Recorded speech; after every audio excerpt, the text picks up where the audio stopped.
63년생, 올해 61입니다. 올해부터 연금을 받고 계신 건가요? 아니, 저희는 만 63세부터 2026년 10월부터 저희가 연금을 받습니다. 국민연금. 받기로 예정된 금액이 혹시 얼마인지 저희가 말씀 주실까요? 한 200 정도? 200이면 조금 많은 편인 거죠?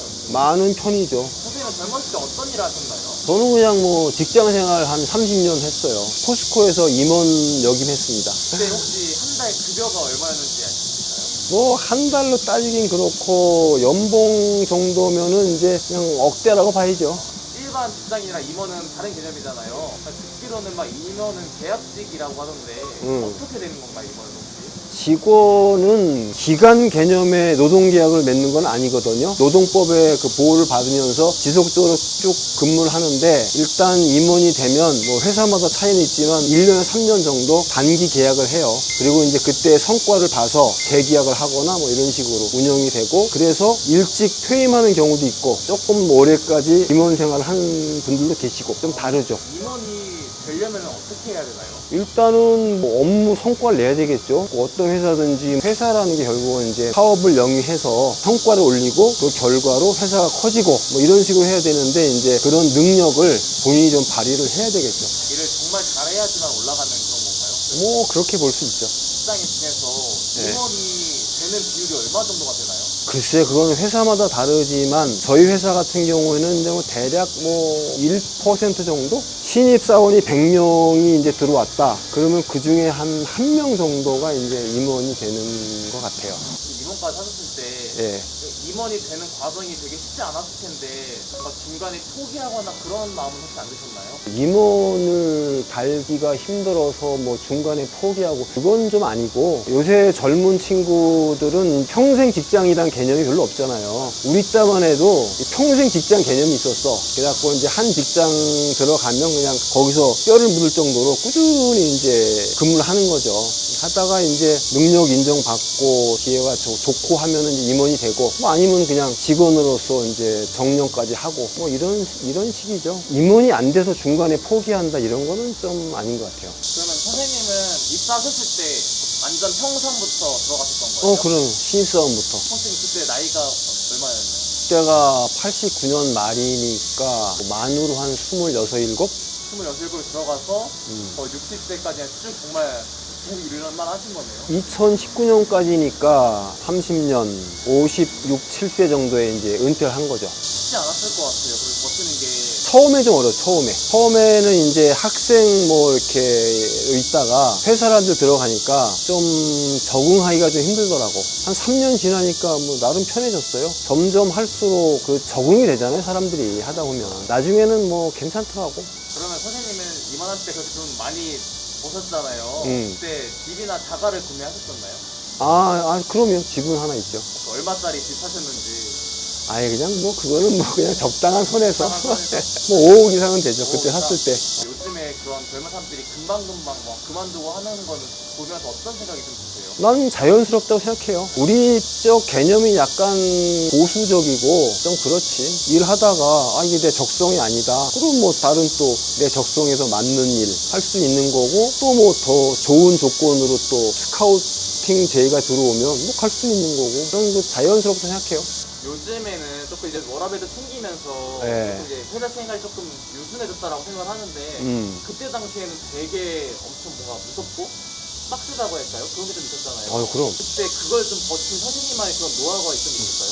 노하우라고까지는 뭐 할 게 없을 것 같고, 그냥 뭐 참고 버티는 거죠. 뭐 그냥 결혼도 했고 애들도 있고 생활도 해야 되고 애들 키워야 되고, 뭐 아무 대책 없이 회사 그만두면 수입원이 없어지잖아요. 그렇게 되면 안 되잖아. 직장 생활 막 할 때 그때 전후로 막 IMF도 터지고 해가지고 경제적으로 쉽지 않았거든. 회사 옮기기도 마땅치 않고 힘들어도 좀 참고 견디고, 그러다 보니까 조금씩 좋아지더라고. 선생님 혹시 지금 포스코에서 어떤 일을 하셨어요? 저는 주로 마케팅 주로 했어요. 원래 대학교도 그쪽으로 나오신 건가요? 대학은 저기 행정학과 전공했는데 사실 포스코 마케팅이라는 게 그렇게 뭐 어렵고 막 복잡한 게 아니니까 설강제라는 게 독점적인 아이템이거든. 막 경쟁이 엄청 치열해갖고 뭐 팔기가 어렵다 이런 게 아니고 그 당시에 우리 전반적인 대한민국 경제가 빠른 고속 성장할 때니까 항상 철강제가 부족했어요. 그래갖고 이제 저희가 팔긴 수월했지. 혹시 학교는 어디를 나오셨나요? 학교는 고려대학교 졸업했어요. 그때 당시 고려대 그러면은 성적이 혹시 어떻게 들어가야 되는 거지? 우리 때는 학력고사 그래도 뭐 상위 그래도 한 3% 이내 정도는 들어야 갈걸? 정확히는 잘 모르겠네요. 혹시 노후 자금으로 혹시 얼마 모으시는지 알 수 있을까요? 노후 자금? 뭐 노후 자금은 이제 집 빼고 한 달 그렇게 막 이렇게 부족하지 않을 정도 그 정도 뭐 벌었죠. 뭔가 은퇴를 일찍 했다는 게 되게 막막하신 건가요? 그런데? 아니, 그러니까 처음에는 뭐 돈 문제도 있지만 뭔가 해야 되잖아요. 내가 30년을 계속 이렇게 아침에 일어나면 출근하고 일하고 퇴근하고 뭐 했는데 갑자기 어디 갈 데가 없잖아. 이제 그런 데서 오는 약간 막막함 이런 게 있지. 나이를 많고 적고를 떠나서 사람은 좀 이렇게 업이 있어야 된다고 생각하거든. 할 일. 제가 이제 2019년도에는 한번 1년 시컷 놀아봤어요. 여행도 다니고, 뭐, 골프도 시컷 치러 다니고, 또, 뭐, 이렇게 친구들하고 술도 많이 먹고, 뭐, 다녔는데, 그냥 이렇게 생으로 노니까 나중엔 좀 지겹더라고. 아, 이거 좀 이렇게 업이 있어야 되겠다. 이런 생각이 들어요. 꼭 돈을 많이 벌겠다는 생각보다는 그래도 내가 아직까지 건강하고, 일정한 이제 일이 있어갖고, 일도 하고, 또 그에 따른 돈도 벌고, 그러면서 또 이제 전에 옛날에는 바빠서 못했던 것들 뭐 이런 거 이제 즐기기도 하고 그게 더 보람이 있는 거지. 그냥 맨날 하루 놀고 하루 쉬고 하면 지겹잖아요 그게. 그러면 그 노인 일자리 문제라는 게 단순히 돈이 없고 적고를 떠나가지고 이 사람이 사람으로서 살아가기 위해서는 일을 해야 되기 때문에 이게 문제가 되는 거겠네. 노인 일자리 문제도.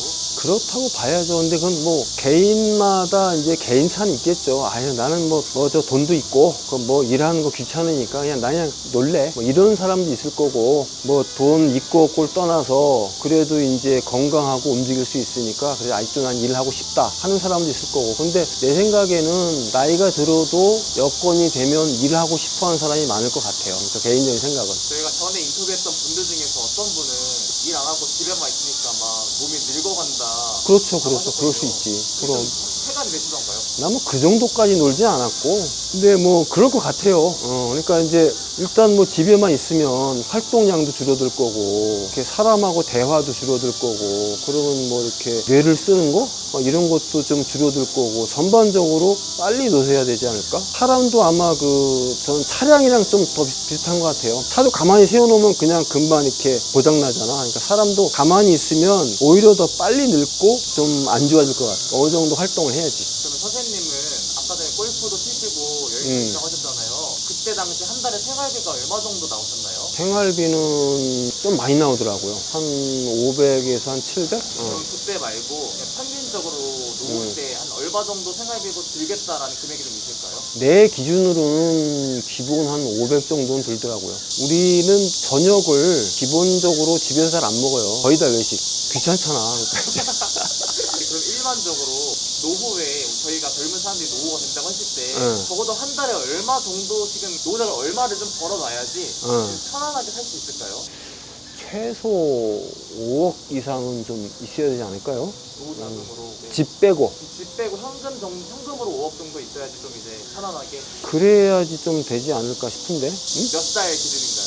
뭐 은퇴가 60이니까 60대 기준으로 기본 한 5억 정도는 좀 있어야 되지 않을까 싶은데.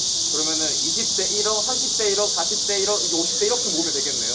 그게 그렇게 안 되지. 20대는 뭐 한 2, 3천, 30대는 4, 5천, 40대는 뭐 5천, 7천, 50대는 이제 왜 나이가 갈수록 지금은 어쨌든 월급도 올라가고 이게 사업도 이렇게 점점 커지니까 많이 벌지니까 마지막에 잘해야지 마지막에. 아 나도 임원 한 3년만 더 했으면 좀 더 버는 건데 임원 연봉이 몇 억 되거든. 그리고 또 임원도 진급을 한다고. 상무에서 전무로, 전무에서 부사장으로 진급할 때 또 연봉도 같이 올라가요. 그러니까 이제 몇 년 더 하면 이제 짭짤하게 땡기지. 미리 잘리니까 그냥 와이프가 그게 너무 아쉬워서. 네. 요즘 청년들이 되게 이건 정말 잘하고 있다? 아니면 또 이건 조금 뭔가 부족한 것 같다라는 거 있을까요? 글쎄, 뭐, 청년들을 이렇게 직접적으로 뭐 이렇게 많이 접해보진 않았는데, 우리 애들을 돌이켜 생각해보면, 그래도 워라밸? 요새 애들은, 우리 때는 사실 그렇잖아. 이제 막 돈을 모으기만 하고 쓰지는 못하잖아요. 집도 사야 되고, 뭐, 돈 모아서 애들, 응? 학교도 보내야 되고, 막 이러니까 희생을 많이 했거든. 근데 지금 생각해보면, 꼭 그렇게까지 할 필요 없는데, 요새 젊은이들은 뭐, 꼭 돈이 많고 없고를 떠나서 또 즐길 때 즐기고 놀 때 놀고 또 일할 때 열심히 하고 뭐 이런 어떤 균형감 이런 게 좀 좋더라고요. 이제 또 한 가지 좀 아쉬운 점은 조금 헝그리 정신이 없다고 해야 되나? 그게 이제 어떻게 보면 어떤 사회적인 어떤 그런 환경 이런 것 때문에 그런데 우리 때는 이제 어렸을 때 보통 이렇게 다들 어려웠잖아요. 60년대 어린이 살다 보니까 뭐 그때는 학교에 그 도시락 못 싸온 애들이 꽤 있었어. 되게 막 어렵고 하니까 그런 헝그리 정신이 있어갖고 웬만큼 어렵고 힘든 일도 참고 견디고 뭐 이런 게 있었는데 요새 애들은 좀 뭐 다 그런 건 아니지만 일부는 좀 그런 게 약한 거 아닌가? 그래갖고 좀 뭐 싫으면 그냥 포기하고 이런 그런 면이 있지 않은가 싶어요. 다는 아니겠지만 일부. 근데 그것도 다른 측면에서 보면 힘든데 뭐 꼭 그렇게 꼭 해야 돼? 빨리 포기하고 새로운 길 가는 게 낫지?